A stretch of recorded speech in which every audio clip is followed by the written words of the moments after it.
So let's talk about burnout, specifically Wargaming Burnout, what to be on the lookout for, how to counter it, and get back to building, creating, playing that really, really awesome narrative.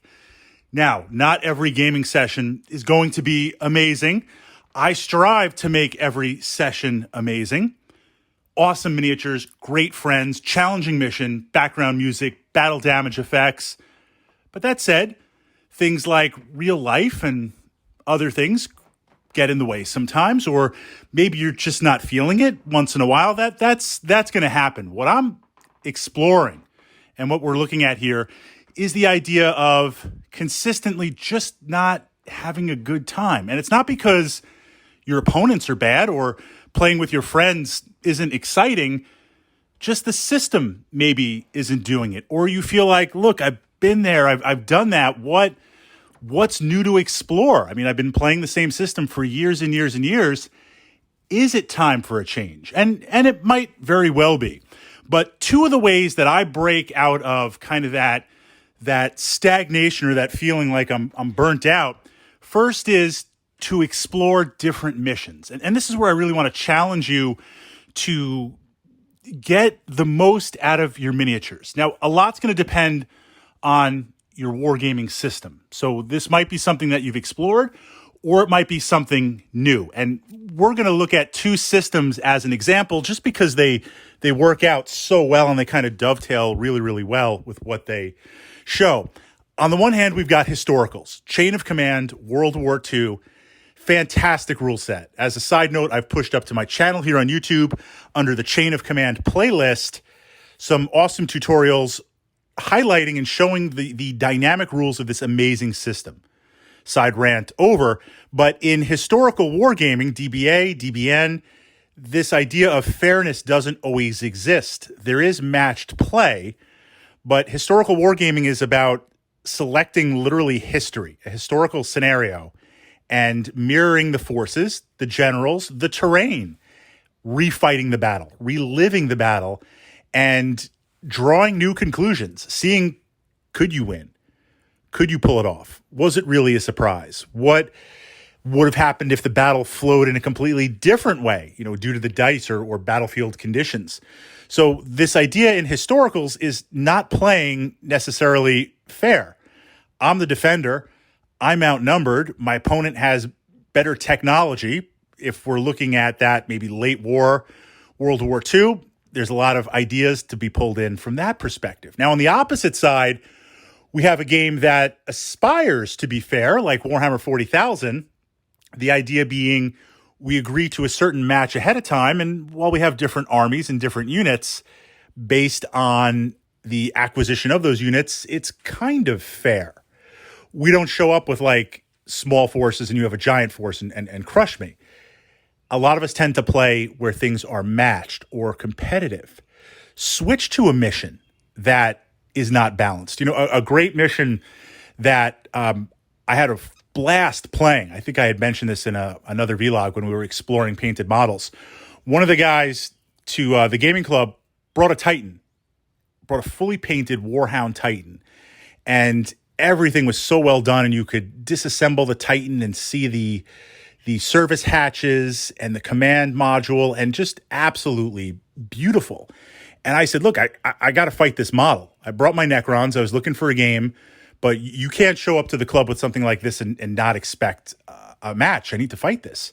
And my opponent was great. He's like, I'm going to trash you. I'm going to destroy you.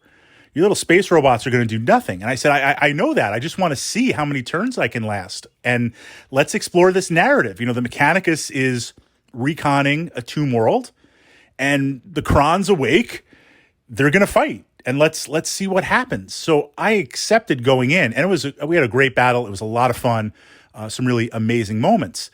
Another example would be if you have a group of Space Marines and 3 Chaos players show up, throw your Marines down in the center of the table in some sort of fortification, have Chaos attack you. And it's a question of, look, you're going to lose, but you're doing it for honor and glory. Can you last 2 turns? Can you last 3, 4, 5? Just see.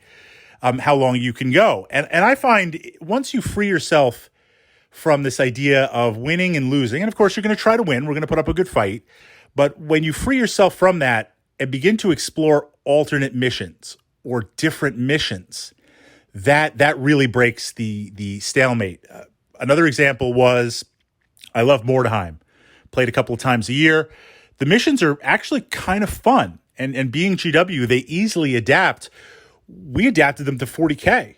And it was a blast because 40K players who were used to the same old thing, the missions were familiar enough because it's the usual GW secret sauce, but it was new enough and exciting enough where it was like, wow, this is kind of fun to play.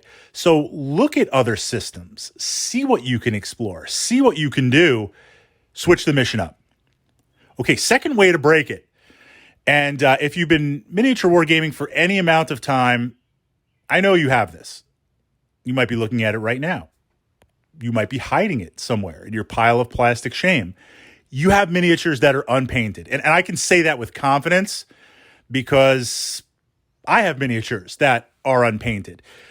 We have the units we like. We add new stuff to the list. But sometimes if you add some fresh units or some new models, even if they're not the most optimal, it's kind of neat playing with new toys. It's kind of neat playing with new stuff. So is there stuff that you can add to your list that you can paint up? And then you have the duality. I feel great because I cleared off a little bit of my paint log. I feel great because I've got some new units now that I can add. And I feel great because now I can justify future purchases because I just actually painted some stuff. Or if you're new to wargaming, think about picking up a new piece, a new unit, a new model.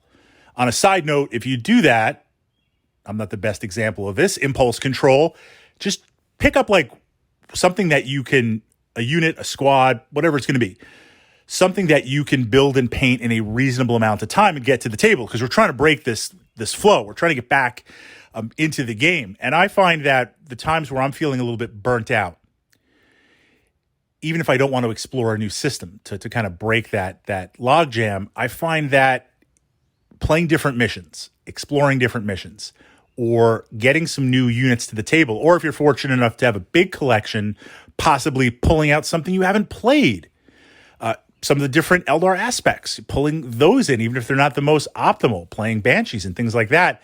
There's a lot of different things that you can do to get back in the game. All right, I'm going to turn it over to you guys.